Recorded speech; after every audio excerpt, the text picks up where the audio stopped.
We're live. We're live. If producer Jay says we are live, then I'm going to take his word for it, right? Okay. Hi, everybody. It's Jill Simonian. I am streaming live on Facebook and YouTube right now, obviously, here on PragerU's channels. Good morning. Good morning. Today is Tuesday, August 27th. We are thick into back to school season. I know that many personal friends and family members' kids are already in school here in California, and they have been for the last couple weeks. I, however, as a mom of two preteen children, my kids are not in school yet because we are at one of the very few schools that does not believe in starting back to school early to mid-August. So I'm very thankful for that, but I want to say hello to everyone across the country. While we're waiting for viewers to drop into this live, please tell me what state you're watching or listening from right now. If you are in fact watching us live, we're trying to get these live streams like, you know, the old-fashioned days of appointment television. Do we think it's going to work? I don't know. We'll see. But I'm very happy to be with you here today. Jill Simonian from PragerU Kids. Most of you know me by now. Again, drop a comment telling me what state you're in. The big theme today, the big topic, stop woke education now. Some of you might be applauding. Some of you might be rolling your eyes. But the purpose of today's live stream is to, I always say, watch and weigh in, because we're all Americans together, and that's one of our core tenets here at PragerU Kids, what we want to teach our children. Yes, we can have differing opinions, but there are some things that bind us together as Americans beyond different perspectives.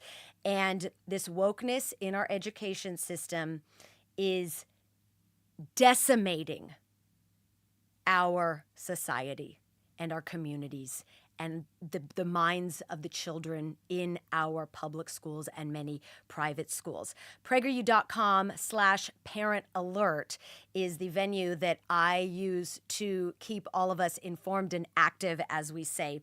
There are parent alert videos. We talk about everything that is going on in our education system now.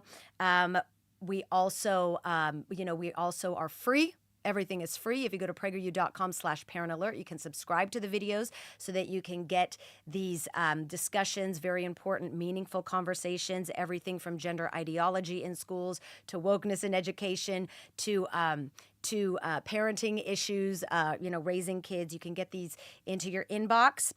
And you can also subscribe for free to PragerUKids.com for wholesome, age-appropriate content that's educational and fun. And, of course, everything is free for all. So, should we get into it right now? Yes. Let's get into this. Stop woke education now. In the title of this, in the title and description for these live stream videos, you'll see that I've dropped a petition link to sign our petition at PragerU.com to stop woke education. And you can visit that link now and get more info, but I'll mention it at the end of this as well. As you know, I'm a California mom. And earlier this month, I took it very seriously to write an op-ed, which I'm very grateful was published in the Orange County Register newspaper to detail some of my thoughts about California's school system specifically. And what I wanted to do, the purpose of my article was to essentially give a warning cry to the rest of the nation this back to school season. Because as we've heard, the phrases, what happens in California doesn't stay in California. Our very own Governor Newsom has repeatedly tried to convince everyone across this country at one time or another that California is a model, I'm going to use the quotes, model for the rest of the nation. And I wrote this op-ed for stopping woke education as a warning cry, because I just am, quite frankly, very nervous about the state of our education system here and our country. And here it is in the Orange County Register. Restore Education Now, a California mom's back to school agenda. And yes, that California mom is me. California Governor Gavin Newsom, I'm just going to read the first paragraph for you, has been busy this back to school season, launching a podcast, pinch hitting for his party's presidential nominee, and further denigrating his home state's education system. This is very serious. I will go through this article with hope and positivity, but this is very serious about what's happening in California. I am a California mom of preteens and a former public school advocate, and I have never, ever been more troubled about the state of our country. So just to give you a little summary here, California schools have long been ranked at the bottom half of our national scale. And if you are in California watching and listening right now, please drop a comment, whether you agree or disagree. But according to the 2022 Nations Report Card, which is also known as the National Assessment of Educational Progress, also known as the NAEP, you can look all of this up. This report revealed that only 30% of 8th graders were proficient in reading and 23% were proficient in math. Those numbers are dismal. We're talking less than 1/3 of 8th graders are proficient in reading and math across the state of California. These are numbers I'm dealing with. I'm not dealing with feelings. I'm dealing with hard numbers, okay? We also have things in California known as restorative practices, which destroy student accountability, raising behavioral issues in California. We now have mandated ethnic studies programs that sound great. I am a 4th generation Armenian American. My great-grandparents came to America. I relish in learning about and celebrating others' cultures and heritage. But the California ethnic studies programs fracture unity by some very divisive standards and curriculum practices. Parents in California no longer have legal authority over our own kids at public schools. I'm going to get into this. Most of you are probably well aware of this, but one could argue that California's education system teeters on, dare I say this, state-sanctioned child abuse. I don't say that lightly, and I don't say it to be funny, and I don't say it to, try and pander to people who, are just down on our schools all the time. I was once a fervent advocate for California's public schools. No longer. That is no longer the case. My eyes have been opened. So I say enough is enough. We've been saying this for years now. This is our main why I came on board to PragerU to help co-create and launch PragerU Kids. We need to educate our children with knowledge, and we must reverse California's radical trajectory in our education system so that this does not infect the rest of the nation. So today's a call to action, and I'm going to give you a beginner's roadmap. Again, this is just a single op-ed that I wrote that was published in the Orange County Register a few weeks ago. This is a simple roadmap to help parents who are maybe just now waking up and really alarmed this last year or two, to give them a little bit of foundational grounding so that they know what to start with and where to go. And I've got the article pulled up here. I think we have it pulled up on the screen as well. Number 1. My How to Stop Woke Education in Schools. Swap ethnic studies for civics education. As I mentioned before, California's ethnic studies graduation requirement. Now, this is now a graduation requirement. It's known as AB 101. It becomes official in the 2029-30 school year. You can look it up. Look it up online. Full transparency. This is all public information. California's ethnic studies graduation requirement is fraught with anti-Semitism. It's hard for me to say because it's hard for me to believe this. It is packed with victim versus oppressor material. I want to, go back to a story from a few weeks ago. Again, you can look this up online. Alameda Unified School District in Northern California. There was a big story about this, and I think I covered it on my Instagram, actually. Alameda Unified School District in Northern California was requiring students to create a slideshow on white supremacy, patriarchy, heteronormativity, and cisnormativity during class time as part of this new Ethnic Studies California curriculum, which will be required in the 2029-30 school year. Meanwhile, okay, so school districts in California are already pushing this through, right? How do you think that makes, first of all, my question as a mom is, by doing these activities about, white supremacy and patriarchy and putting these kids through these very complicated, nonsensical requirements, does that help children learn? Does that make them feel included? California always talks about inclusion. Do things that pit kids against each other, victim versus oppressor, and make them identify each other in class, whether they're a victim or an oppressor, is that inclusive? I'm genuinely asking these questions. I could answer, but I want you to answer in the comments. Meanwhile, while this is happening, a 2023 report by the University of California, Riverside found that, and I quote, civics education remains a low priority within California's public schools. And the 2022 Nations Report Card cited similar results across America, with only about 22% of 8th graders scoring at or above the proficient level in civics. Civics, people, civics. This is the thing that binds us together as Americans. How our system of government works. Civil discourse, differing of opinions, how to debate one another, how to learn about different topics and navigate how they serve the community. Civics. So I ask, should we continue to divide students with ethnic studies and diversity initiatives, or teach them what unifies us as Americans? Right? This is all common sense practices. Our freedom is contingent upon an informed and educated society. If our schools continue to fail to educate young people about U.S. government and civic responsibility and civil discourse, how are we going to have any sort of system of government or, democracy left, right? So we won't. So my challenge for California parents, look into this ethnic studies. Go to your school boards.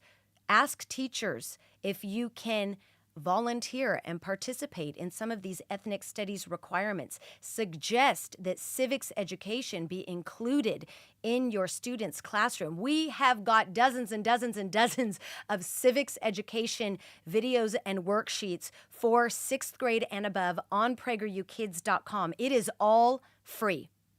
It is all free. It is transparent for parents and teachers to watch, to assess, to form opinions about, to vet.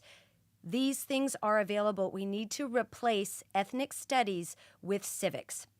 And people across the country, be wary of ethnic studies coming to your state or community. Okay, next on the list here for my How to Stop Woke Education in Schools, citing all the things you don't want to do in California for the rest of the country. Number 2, I say require parental notification. You had to have been living under a rock this summer if you did not hear about California's new AB 1955 law, which prohibits educators from informing parents about their own child should a student request a change of pronouns, a change of restroom, a change of locker room at their school, unless the minor child approves it. So in other words, if a kid who is a boy goes to their teacher and says, I want to now be referred to as a they, them, and the teacher says, can I share this with the teacher is required to ask that child, can I share this with your parents? And if the child says no, then the teacher is not allowed to share it with that said child's parents. So this is irresponsible. I don't think I need to say that out loud, but I will anyways. This is an egregious overreach of government, and some legal scholars even argue that this is unconstitutional. How is it acceptable to require teachers to keep these types of life-changing secrets from parents about their children's health and wellness? As parents, we are, it's like, hello, reminder, right? We're required to sign permission slips if our child's class is going on a field trip. We're required to give written permission should our child go to the school office, the nurse, and say, I have a headache, I need to take a Tylenol. We are responsible for giving written permission for things like that. So the fact that California is now claiming, safety for all students, we're not going to tell your parents. Huge red flag. We all know this, but parents in other states across America, be wary. Be wary. Be alert. It is not an overreaction to call your child's school and say, what kinds of information am I allowed and not allowed to know should something be going on with my child at school? I have had countless teachers give me directives to share with all of you to say, call your child's school and ask what kind of information is our teachers barred from sharing with parents. I want to pull up a clip right now of a soundbite, a little clip from an interview that I did with Sonia Shaw, who is the president of the Chino Valley Unified School Board. This is the leader who has bravery and grit and grace to last year have implemented through the due process, through voting with her school board and school district constituents, to implement a parental notification policy last year, which incidentally incited California's destructive AB 1955 law. I want you to listen to this clip right now really quickly. Let's take a listen to what Sonia Shaw says. And they call it the outing policy, right? Mm-hmm. And they call it the outing policy, right? Mm-hmm. Jill, when a child is coming out to thousands of students, because high schools are thousands of students, right? Right. And hundreds of staff members, and saying, I want to be called by this opposite sex's name. I want to use the opposite sex's restrooms or play on the opposite sex's sports. How are we not supposed to involve the parents? This was not about a conversation. This was not about a child saying, oh, I think I'm a boy and they're really a girl. This was nothing about that. This is making an unofficial record change. Parents with FERPA have a right to that. But this is what they're saying now, is parents still have a right to that. But you have to go ask constantly, did my child change anything? Why? Why wouldn't we just notify the parents then? Kids need the help of their own parents. And with Xing them out and the government parenting, we know what that ends up in. It's a disaster. It's horrible, and kids will die and be hurt as a result of this. She's right. She's right. And like I said, that was a small clip from a previous Parent Alert conversation that I had with Sonia Shaw. It's free for you to watch the entire video. I invite you to watch it. I think it's about 40 minutes. Sonia goes into detail about this parental notification policies, what her school district did, and how that incited the anger of California officials to impose this law that now bars educators from informing parents about their own child.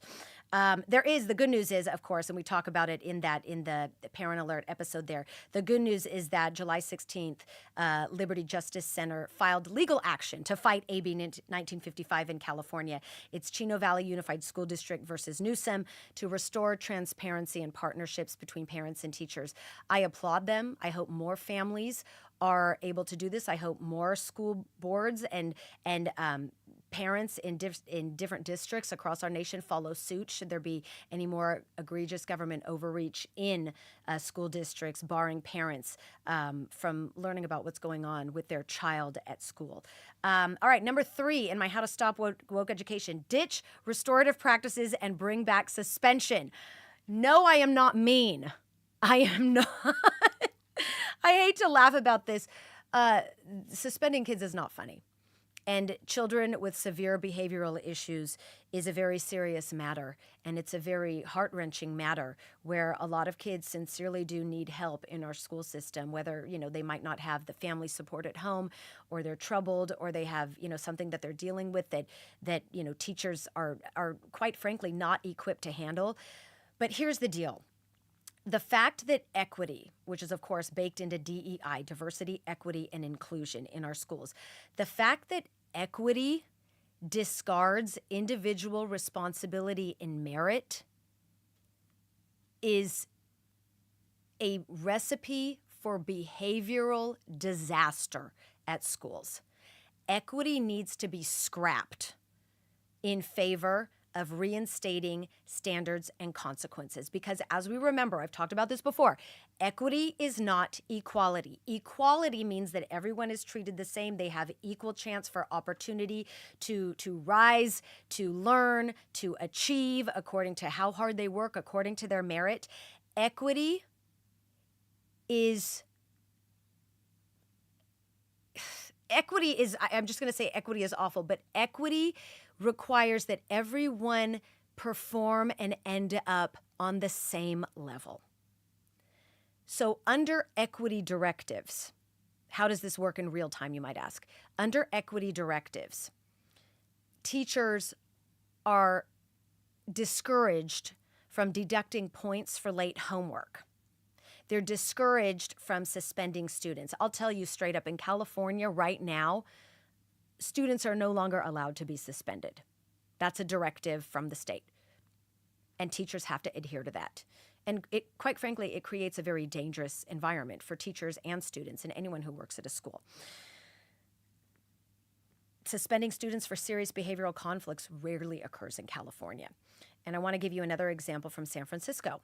Marina Middle School in San Francisco is one of these many campuses that has descended into dangerous chaos after they employed equity-based restorative practices in their school.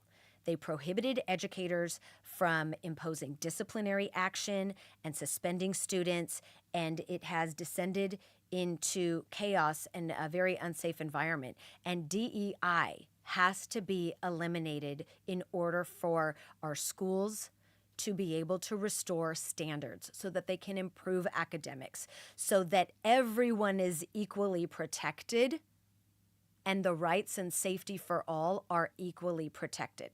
Number 4, last on my list, protect one nation under God in classrooms. I'm going to say it right here. Pledge of Allegiance has to return to all classrooms.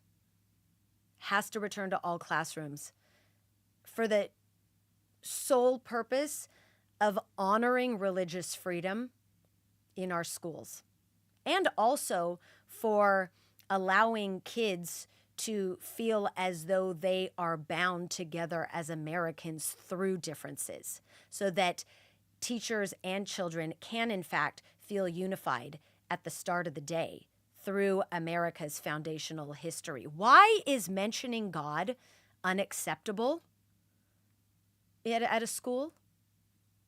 But if you mention other religious practices, if you mention Allah, if you mention Buddhism, anything, it's considered inclusive. But why is including one nation under God seen as divisive? It's not. It's part of America's foundational history. Why are the 10 Commandments accused of being offensive when the Black Lives Matter organization's guiding principles are endorsed and posted in countless districts up and down the state? The first week of February every year, Los Angeles Unified School District has reportedly included the Black Lives Matter Week that celebrates transgenderism and all sorts of things that really are not inclusive to everyone at all. Last year in Southern California, there was a high school teacher, Jessica Tapia, who I did a Parent Alert conversation with, who was wrongfully terminated as a high school PE teacher because she shared her religious beliefs on her own time, on her own Instagram, on a personal Instagram not associated with the school. However, she was recently awarded a $360,000 settlement that arguably sets a newfound standard for religious freedom in California. So that's the good news. But protecting religious freedom and Judeo-Christian values within our schools is inclusive. It's not hateful. And, you know, as a side note, I got to commend the governors of Louisiana and Oklahoma, or rather the state superintendents also of Louisiana and Oklahoma, because they have opted to include the 10 Commandments in classrooms in Oklahoma and Louisiana. And PragerU Kids also happens to be included in the educational systems in those states. PragerU Kids, if you don't know, is approved in 7 states across the nation to be used as supplemental, non-mandatory educational materials in classrooms. Teachers in, let me see if I can do this, teachers in Oklahoma, Texas, Louisiana, Montana, New Hampshire, Florida. Did I say Oklahoma? 7 states can use PragerUKids.com videos, worksheets, lesson plans in their classrooms if they want to, for financial literacy, civics, American history. They can use our materials in classrooms without being fearful that they're going to be legally reprimanded in any way. So I applaud religious freedom in schools. And yeah, there is a separation of church and state, but I challenge you to look up what the foundational meaning, the historical purpose for the creation of separation of church and state was. And it didn't mean that prayer could not be included in schools. I challenge you to look it up. Okay, before we go, I have a call to action. So, I should read comments, right? Should I read comments? Should I check this out? Let me look up the comments on Facebook, because that is the channel that I happen to be on right now. Thank you for watching and listening. If you're just tuning in, hi, Jill Simonian from PragerU Kids here. And if you are watching or listening to this after the fact, definitely leave a comment. We want to hear from you. We champion freedom of speech, even if you don't agree with us. That's right. Even if you don't agree with us. I know it's hard to believe.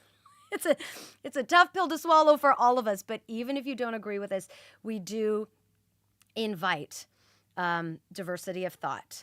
Let's see. Someone saying you applaud hate. No, I don't. This lady is cuckoo. She can't sit at policy-making tables either for her obvious cognitive impairments. Not sure who you're talking about, but Godspeed to you and Godspeed to all of us. Let me see. That is outrageous. We need to protect our religious freedoms or beliefs. Let me see. The 10 Commandments are unconstitutional in school, fool.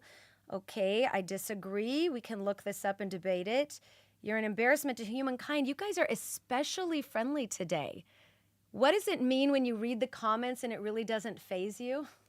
It really doesn't. I mean, this is where we're at right now. I may not agree with what you have to say, but I will always defend your ability to say it in our United States of America. God bless freedom of speech. Even if it's hate directed towards me, I will always defend your ability to say it, because the alternative is terrifying. Let's see. Separation of church and state is allowing you freedom of religion, not freedom from religion. Michelle, from your mouth to God's ears. Thank you for that comment. I appreciate all of you watching and listening. Our call to action today, listen, I wanted to go through my thoughts this back to school season because, again, I am a mom. I was once a very dedicated advocate for public schools. Unfortunately, that is no longer the case. I invite all parents to pay attention, if you're not already paying attention, on a very grassroots level about what's going on at your school. And I invite you to visit our website, PragerU.com, and sign our petition, Stop Woke Education Now.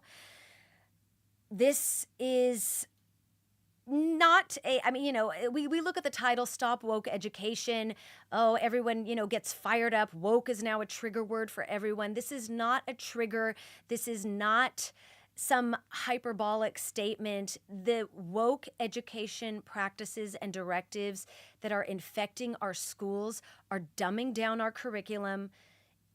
They're dumbing down our kids so that our children are no longer learning knowledge. We have no longer any kind of shared cultural literacy across ethnicities, across heritage, across, a diversity of thought. We need to get back to basics, educate our children with knowledge, with shared American values, with academic standards, so that our children can become educated and knowledgeable, to be informed, so that we can continue to have a free society. A free society is contingent upon an educated and informed citizenry. Our founding fathers knew that, stated it, and I just pray every single day that we can somehow return to that as Americans together, through our differences, through our different perspectives. Visit the petition, read more about it, sign our petition. You can subscribe to PragerUKids.com for all the educational needs that you might be seeking. 5 to 10 minutes a day, teaching our children how our system of government works, our history, wholesome educational, entertainment, worksheets, lesson plans. I want to thank you all for your support. We are a nonprofit. We can't do any of this without you. Thank you for your support. Stay informed, equipped, and active what's going on in your community. And for more conversations and solutions about education issues, please visit PragerU.com/parentalert. I have countless conversations with so many thought leaders and experts in education and communities, giving us hope and tangible how-tos and to-dos for righting the ship that may have gone, awry in our own schools. So, we talk about how to audit your school's library, gender ideology in schools, raising kids to recognize and defend truth, Western values. We've got fiery interviews on PragerU.com/parentalert. Thank you so much for your support. And you can get everything delivered to your inbox for free. See you next time. Bye-bye.